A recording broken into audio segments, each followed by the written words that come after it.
One thing I don't know if I mentioned, back in 2003, the Blazer had a V6 with 190 horsepower. The new V6 in the gas engine has 308 horsepower. So again, more power and more efficiency at the same time 20 years later. It's gotta cost something. Ladies and gents, we're back and we're here with the all new 2024 Blazer EV. Now, I've been making a couple of videos about this particular vehicle because it's all new. It's a brand new vehicle that just showed up. You know, some of the guys here at the dealership, it's literally the first time they ever sat in a car, like in my last video with Mike. That's the first time he actually sat in a Blazer EV. So it's all new. It's brand new to pretty much everybody here at the dealer because there's a lot of technology and a lot of stuff about this car that is new when you compare it to the gas version. Now, I did pull the gas version up as well because I know a lot of people don't like EVs, and we're gonna have a little discussion here talking about the prices of these vehicles, because obviously, very hot topic in the comments that $60,215 is a lot of money for a Blazer EV or a car in general.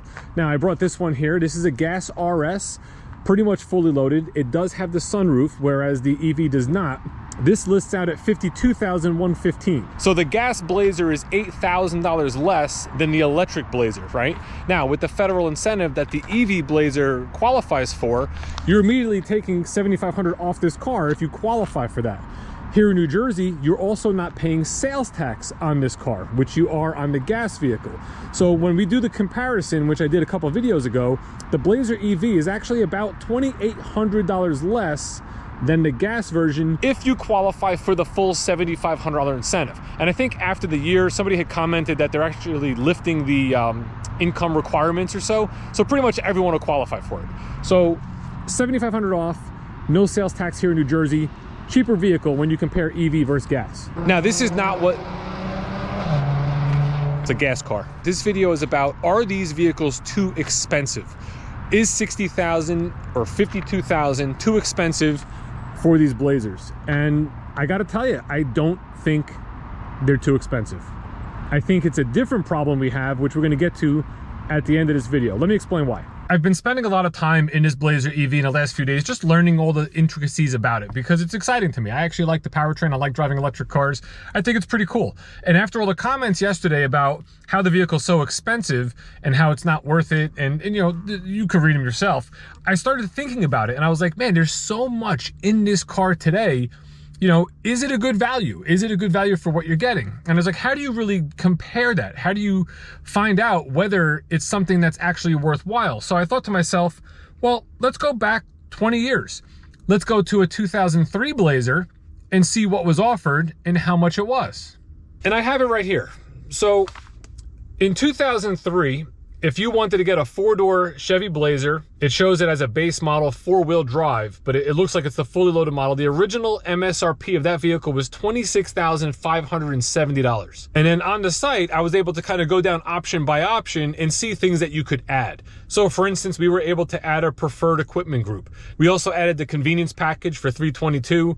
As I scrolled down, I saw that if you wanted keyless remote, you had to pay $170 for that. You also had to pay $81 if you wanted tinted windows, which, you know, all these vehicles, the back windows and stuff are tinted. We want that. I did add the $800 sunroof, which would have been the smaller size sunroof that we're used to from older cars, not the big panoramic ones we see today. I did add the floor mats for $30. I added the power seat for $275 because both of these vehicles have power seats. And I added the upgraded stereo. Back then it was a 6-disc changer. So we added that for $395.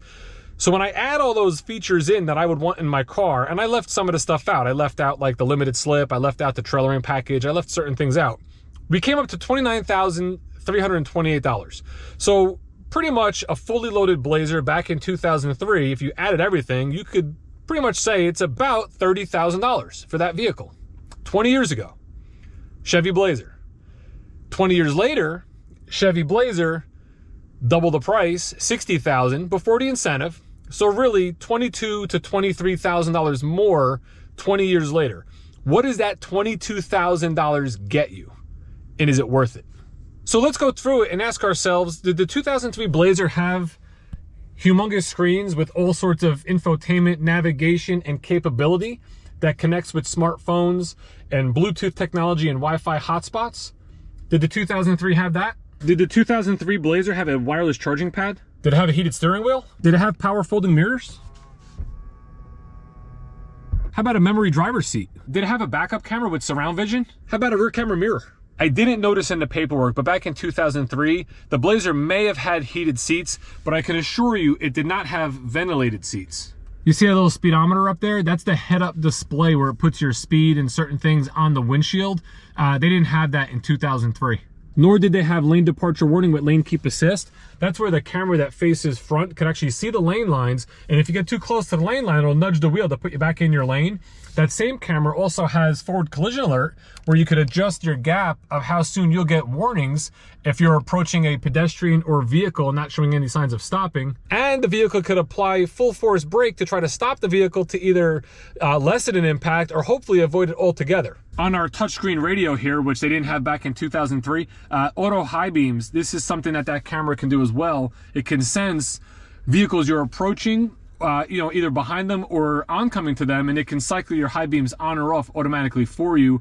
And then you even have park assist sensors in the back, so when I go to reverse with your backup camera, it'll basically give you warnings, and as I back up and it gives you that warning that you're getting close,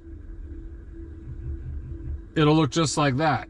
It also shows you on this little screen here that you're getting close with yellow, orange, and red lines. And it could also auto brake in reverse, that if you're backing up and you don't show signs of stopping and you're getting too close to something, the car will stop itself. On the exterior, you got some great styling on the vehicles, of course. They're gonna be more aerodynamic these days than they were in the past. They're more efficient than they were in the past. They have more power than they had in the past. They have LED lighting versus halogen lighting like they had in the past. You even have 21-inch wheels on both the gas version here and also the electric version. I think that 2003 had a standard 15-inch wheel on it, so a lot different as far as the wheel size. You have turn signals integrated into your mirrors for added safety. When we press our button here, we could actually open our back tailgate here. This is a power tailgate. You did not have that in 2003. Do the same thing here. Just by getting close, it'll sense the key and it'll open the door just like that. So you don't even have to press the button if you don't want, but you got power tailgates in both of these vehicles. One thing I did not add in that 2003 build was the spare tire. It was $95. I didn't add it because when you look in the Blazer EV, there is no spare. You of course do have one here in the gas vehicle, so here's your spare. So because of that, I didn't add the extra $100 to the 2003 there for the spare tire that you would have had to add as an option. Remember we talked about the backup cameras in the EV? This one has it as well, and it even has here a washer. So if the camera gets dirty, when you use your washer fluid, it'll actually clean the camera lens off for you. That's something they definitely didn't have in 2003. These two vehicles both have a remote start, and when you remote start from your key fob here or your mobile app, it'll automatically heat or cool the vehicle to get it comfortable for you. That's something that we didn't have back in 2003. And as I walk over to the gas Blazer here, you don't even have to take the key out of your pocket. You have a button here you can press to lock and unlock the doors to get in. And then when you hop in the vehicle, you have a push button start to start the vehicle up. Inside the gas vehicle here, you're getting pretty much all the same stuff that I just talked about in the last one. I mean, it's a really nice car. It's stylish. It's awesome. How could you not like this vehicle? It's got the huge sunroof, which is a definite plus. This is a nice vehicle. You even have a button to open your glove compartment. Look at that. I didn't notice this on the paperwork either for the 2003 in the build. I know it would definitely have dual front airbags. I don't know if it had any kind of head curtain airbags, but that's stuff they have today. You have head curtain airbags front and back. You have seat mounted airbags. In some of our cars, not necessarily the Blazer, you have knee airbags. You have a tremendous amount of more features, for safety in these vehicles today. I hope you don't think I'm making this video to rile anybody up. That's not the point here. As I get comments and as I read them and I start thinking, my mind kind of goes off, and this is just a way for me to have an open dialogue or an open conversation of what my thought process is. And when I started looking at the price of a 2003 Blazer and seeing that the thing adds up to $30,000 back then, it doesn't seem that out of range that one of these would be $50,000, $60,000 with all the stuff you get in vehicles today. One of them is too expensive, right? It's either this is too expensive or that was too expensive. Or the real problem, which I really think is the issue, is it's an income issue. People aren't making enough money to keep up with technology and how fast things advance. And it's not just the car industry, it's pretty much all industries.